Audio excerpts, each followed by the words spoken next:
right, so now we're going to find the mean of a frequency distribution. Now this is a little bit different because they don't list each number separately.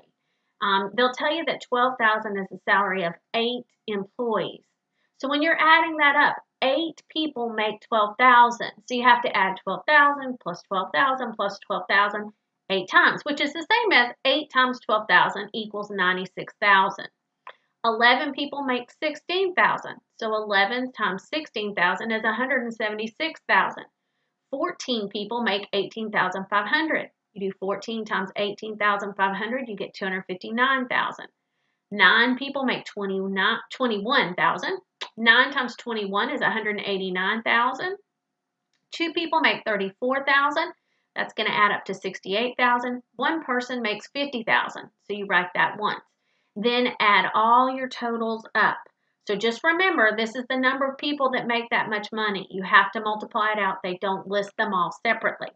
So for this particular one, the formula that they show us is the sum of, okay, that's what that stands for, X times the frequency. In other words, how many people made that, which is what we did in red, over the sum of the frequency. Okay, now this is another one where students tend to mess up. How many were actually in that sample? They list 1, 2, 3, 4, 5, 6. Okay, we're going to divide by 6. That is wrong.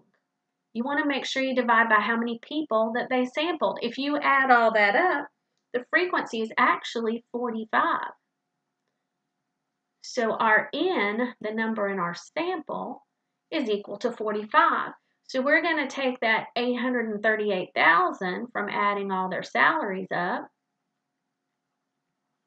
and we're going to divide that by 45 because there are 45 people that are represented there when you add it all up.